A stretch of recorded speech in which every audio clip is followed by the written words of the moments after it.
So anyway, coming from the store, after I made the first video, I got my order, the pickup, and I'm coming back here, and this dude, it's a black dude. Like, remember I kept telling you, I don't know if y'all remember, I only might have said it once. It's a dude in an old Porsche Cayenne, like a 2005. If you know what a Cayenne is, it's a SUV, but it's a Porsche. But it's old. You can tell from, if you know cars, you can tell years of cars from the bodywork. The lights, the front grill, the fascia, all that. You can tell. So I can tell it's an old one, but it's still a Porsche. But it's like he's waiting. Like I'm driving this way, but it's a street that he's finna turn. He's finna make a right turn. So he's waiting on me so he can get behind me. But anyway, long story short, he lost his courage and punked out just to even follow me. So I guess they got mad. So let me show you. Because I was driving slow. So when they start driving slow, the way I find out a person is a gang stalker is I'll just let off the gas. And this is a street with a speed limit on 35 anyway. But then, I'm doing like, 15, and they're slowing down, and there's no traffic. They can go around. But anyway, so once I get close to here, this is what happens.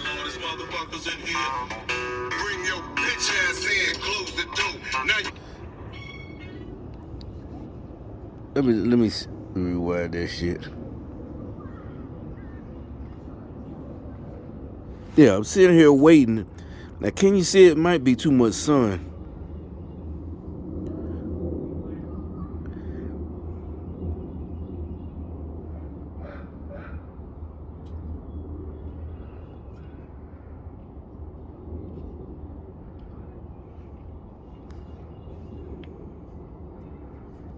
If you just saw it, let me wind it again.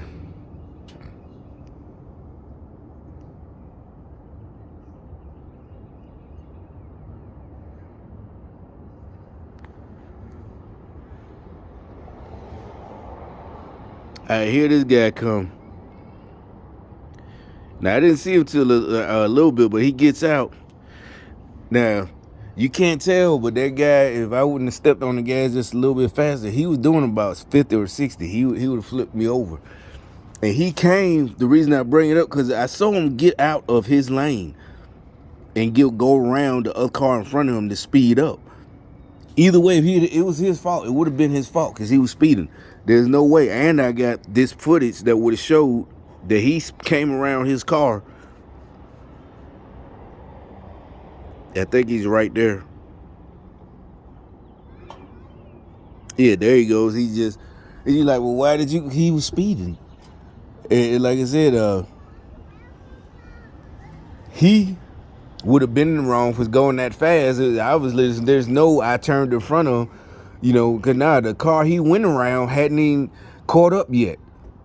So he was going way above the speed limit on this street.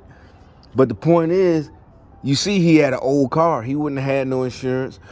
Or if he would have killed himself, because it would have been head on and it would have been on my passenger side, he would have killed. He ain't got no, but more than likely, because it looked like it's an old car, like a 2000, 2001, something like that. And he, knowing he wouldn't have had no insurance. I'm looking at it again. Yeah, he wouldn't have had no insurance. So if anything, I would have had to use my own insurance. And my insurance high as hell now, even though the accident ain't my fault.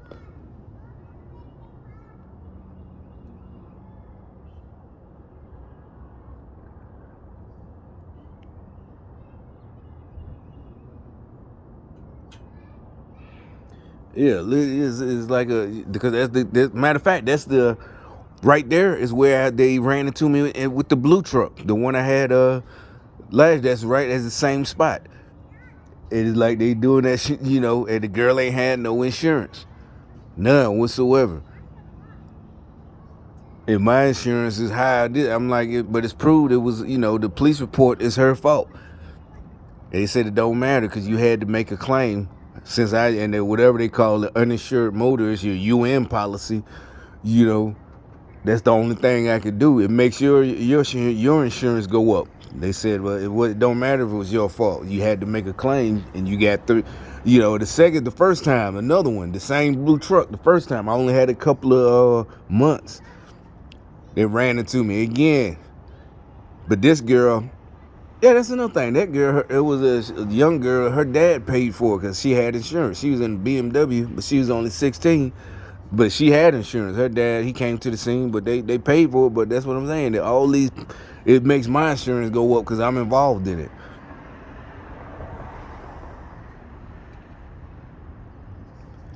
But like I said, the dude, who does that? He would have hit me head on. Well, not head on. He would have ran into the back end on the passenger side. He didn't let up. He didn't put on the brakes. He just, that's suicidal. That's a gangster. That means they're mad. That's what I'm saying. They just tried to me. That's attempted murder again.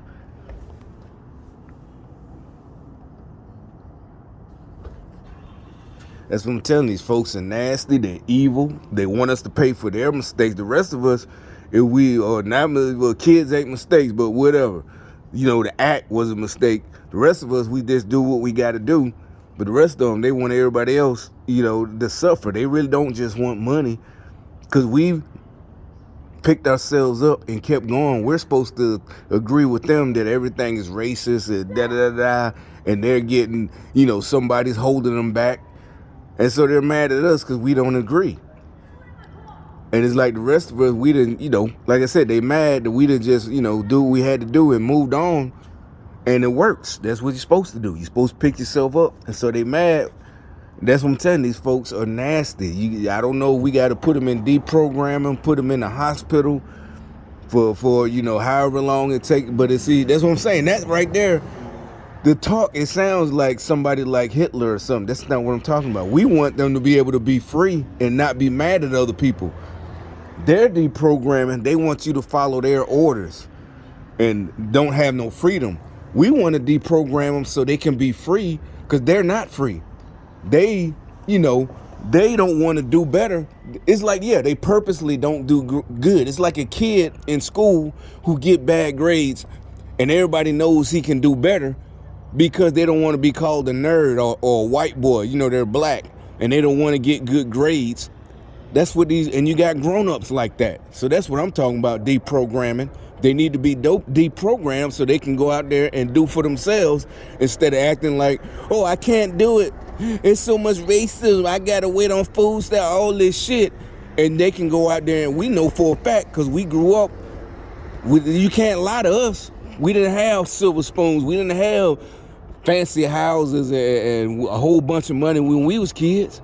We know a whole bunch of stories about adults in our families when we was kids who did what they had to do to get that money. This was back in the 80s, and I ain't even talking about crime. I'm talking about, whatever, going to school at night, whatever, all types of shit.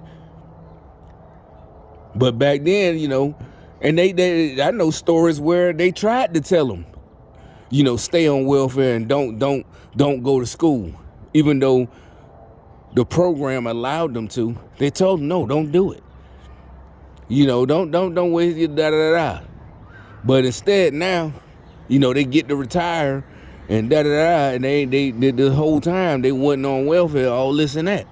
So even back then, they was not just only, I know for a fact, they was telling black women to stay with your kid, just collect the welfare check. This was way back in the 80s, the early 80s, late 70s. It's just like the movies. I know for a fact that it's part of the Democrat system. So it's like, y'all want to keep playing like that, that's fine. That's your life. But don't come at us and act like we doing something to you, because we just moving on and we don't care. It's not a community. It's not a tribe like that where we got to keep our, we got to stifle our creativity or our whatever and act like we don't know what we doing because you don't or don't want to. You know what you're doing too, but you don't want to because you too busy trying to be cool and stay on code. You got to stay on code. That's your dumb ass. Shit, we ain't got to stay on code because you stupid. That's you.